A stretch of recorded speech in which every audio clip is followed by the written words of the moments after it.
Hallo und herzlich willkommen bei Sugar Princess. Heute zeige ich euch eine herbstliche Walnuss-Birnen-Preiselbeertorte, also eine traumhafte, raffinierte, saisonale Torte. Sie ist wirklich für jede Kaffeetafel im Herbst wunderbar geeignet und besteht aus einem fluffigen Walnussbiskuit, einer Füllung aus süßer Schlagsahne, gemischt mit Preiselbeerkompott und Birnenschnitzen, die ich etwas angedünstet habe. Ja, und wie immer wollte ich jetzt schon sagen, zeige ich euch gleich die Zutaten, aber das mache ich diesmal nicht, sondern ich schreibe sie euch einfach nur in die Infobox, beziehungsweise ihr könnt sie hier oben über das kleine i nochmal aufrufen auf dem Blog.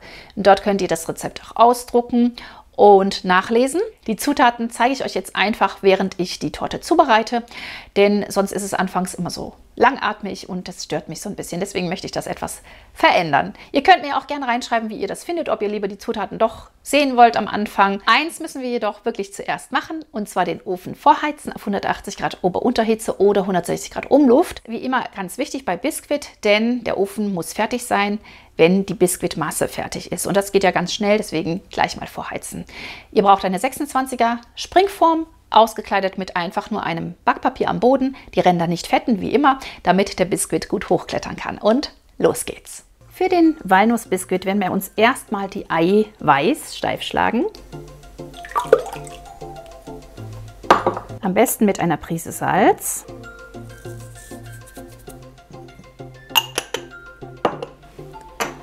Und während die Eiweiß schlagen, lassen wir uns den Zucker einrieseln und den Vanillezucker.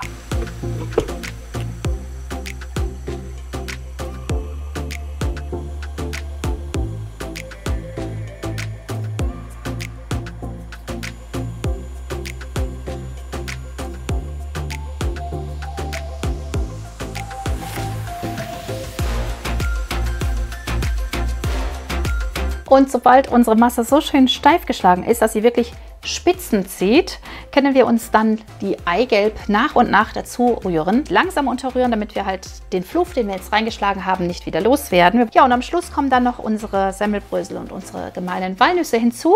Und wer mag, kann noch einen Schluck Wasser, Milch oder Rum hinzufügen. Ich lasse jetzt die Maschine auf niedriger Stufe nochmal laufen und gebe erstmal die Eier hinzu.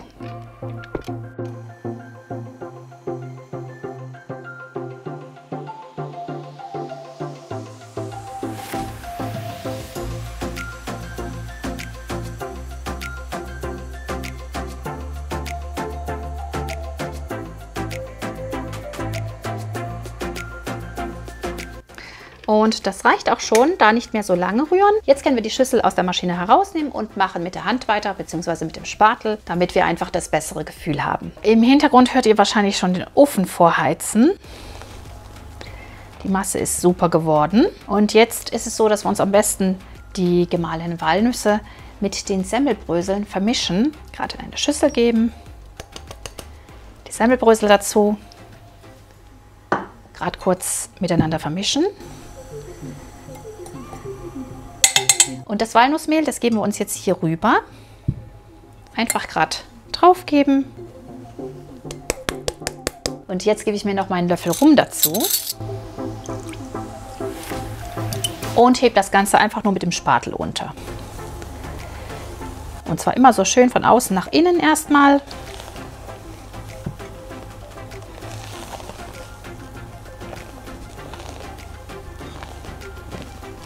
Und auch nur so lange, bis komplett das ganze Walnussmehl verrührt ist. Nicht länger, denn wir wollen ja, dass der Stand in der Masse erhalten bleibt. Und ihr seht es, die Masse hat immer noch wunderschönen Stand. Und so kommt sie jetzt auch direkt in die Form und wird gebacken.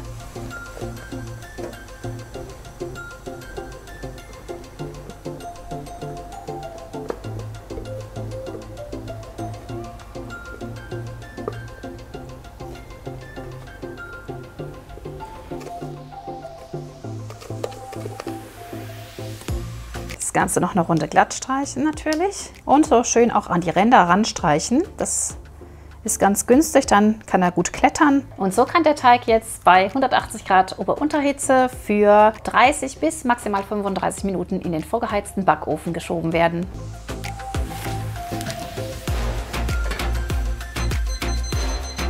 So, und während im Hintergrund mein Biskuit backt und es schon anfängt in der ganzen Küche und im ganzen Haus richtig lecker zu duften, werden wir jetzt anfangen, uns schon mal die Birnen vorzubereiten. So, ich habe 2 große Birnen. Ihr könnt auch stattdessen 3 kleine verwenden. Und die schäle ich mir jetzt erstmal.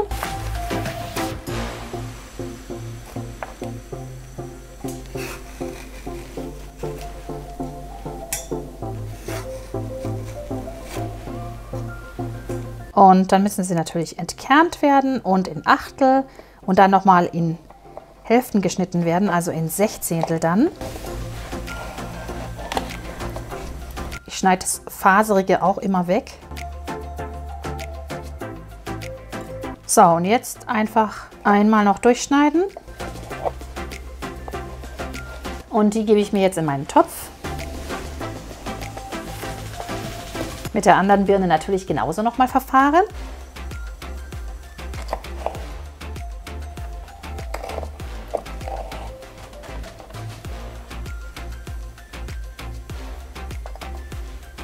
So, und jetzt werden die Birnen ganz kurz mal gedünstet, und zwar mit 75 Milliliter Wasser und dem Saft einer halben Zitrone.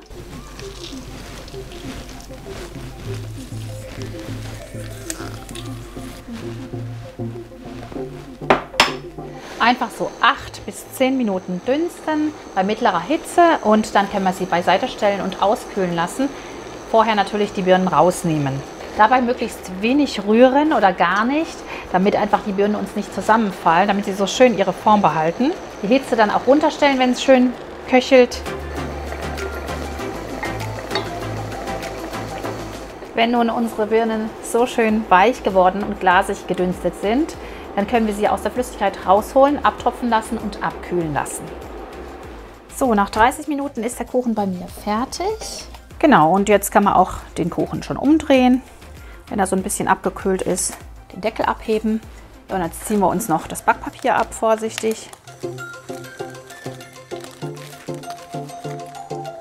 Und ihr seht, es ist ein wunderschöner, gerader Boden geworden, der sich auch gut teilen lässt. Den Boden jetzt einmal durchschneiden.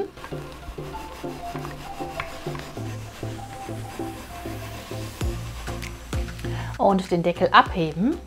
Diesen untersten Boden jetzt auf die Tortenplatte setzen.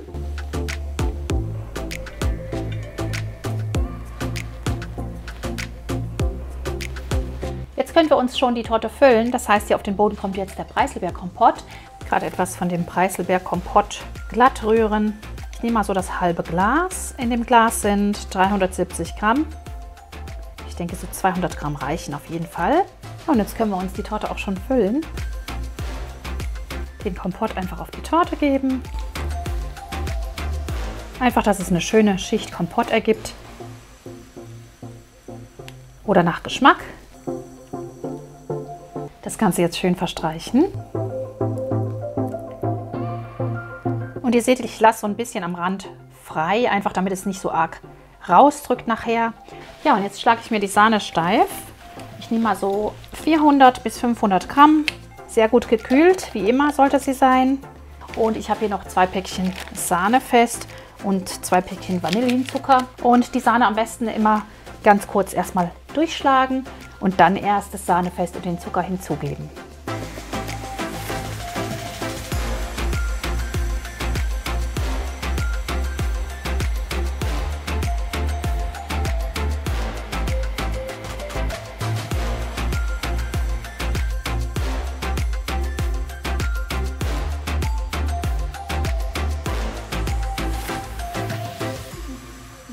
So, ich würde sagen, das langt auch schon. Es sollte ein Messerschnitt sichtbar bleiben, beziehungsweise es sollte so einfach stehen bleiben. Das hier ist jetzt Kuhmilchsahne. Wenn ihr Probleme mit dem Sahneschlagen habt, empfehle ich euch vegane Sahne.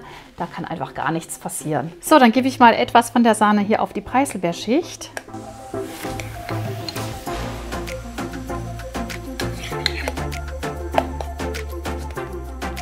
Schön verteilen. Es darf ruhig eine dicke Schicht Sahne sein. Kann also noch ein bisschen mehr drauf, wie ich hier sehe. Sodass einfach überall schön Sahne ist. Sieht schon mal super aus, auf jeden Fall. Jetzt kommen hier die Birnen oben drauf. Sie sollten gut abgetropft sein und schön abgekühlt.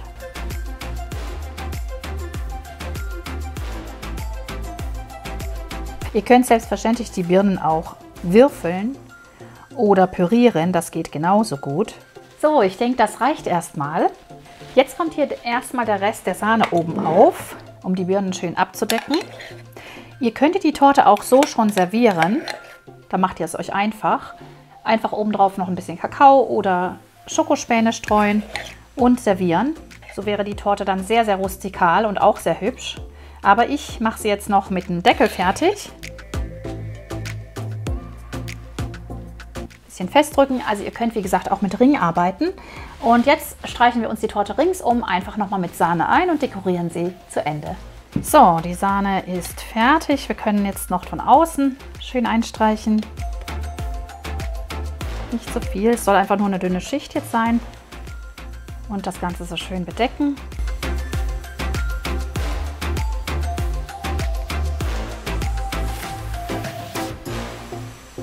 Und ihr könnt die Torte dabei ganz rustikal lassen oder eben auch wirklich klassisch ausdekorieren. Das ist dann so ein bisschen euch überlassen. Ich kann sie mir auch gut naked vorstellen, denn wir werden uns draußen ja noch gehackte Walnüsse dran drücken. Und so muss das auch nicht ganz glatt sein. Also das könnt ihr einfach so mit der Hand machen. Ihr könnt auch eine Teigkarte benutzen. Ihr könnt jetzt auch noch hier oben den Rand mit Walnüssen verzieren. Okay, jetzt werde ich mir noch die Sahnehäubchen aufsetzen und die Walnusshälften. Und in der Mitte kommt dann noch etwas, entweder Schokoraspel oder Kakao. So, die Sahne ist steif geschlagen. Ich habe sie mir in einen Spritzbeutel mit Lochtülle gefüllt, große Lochtülle.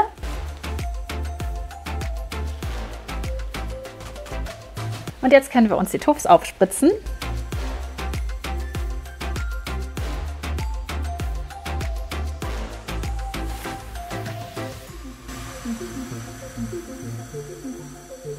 So, einmal ringsherum. Ich habe natürlich wieder zu viel Sahne gemacht.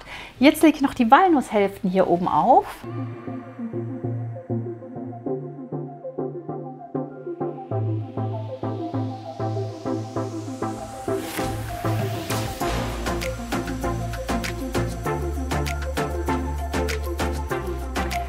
Wunderschön sieht sie schon aus, die Torte.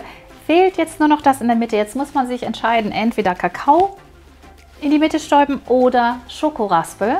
Also ich habe mich für Schokoraspel entschieden. Wen wundert's? Ich habe ja auch Kinder und die finden das am besten. Das kommt jetzt noch in die Mitte, die Raspel. Aber ihr könnt natürlich auch Backakao verwenden oder ja, was immer ihr wollt. Einfach, dass in der Mitte noch so ein schöner Akzent gesetzt wird.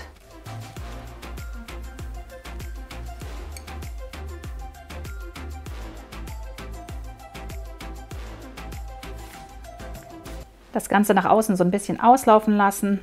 Perfekt. Und wir können probieren. Sieht super schön aus. Ich bin voll zufrieden. Ich habe echt zwischendurch gedacht, nee, das wird nichts, das wird nichts. Aber ja, doch, es ist was geworden. So, dann wird das Tortchen mal angeschnitten. Ich bin sehr gespannt. Es ist jetzt nicht gekühlt. Ihr werdet zu Hause am besten noch kühlen, damit es richtig schön festhält.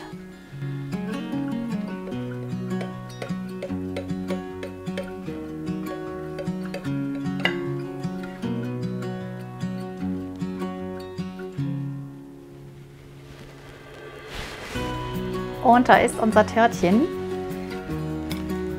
Sehr lecker.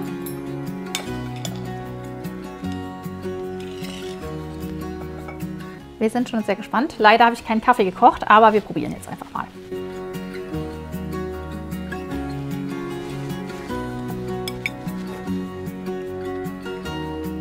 Und was sagst du? Es schmeckt echt gut nach Walnuss.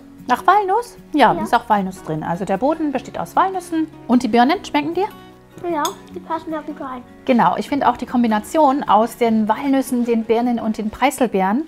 Das hier unten, das rote, ist nämlich Preiselbeerkompott. Und ich finde, die Kombination ist sehr, sehr schön herbstlich und richtig, richtig lecker. Dazu noch unbedingt einen Kaffee trinken oder einen Tee, je nachdem, was ihr seid, Kaffee- oder Teetrinker. Und unbedingt ausprobieren. Ein wirklich schönes, sehr, sehr schönes Rezept. Oder?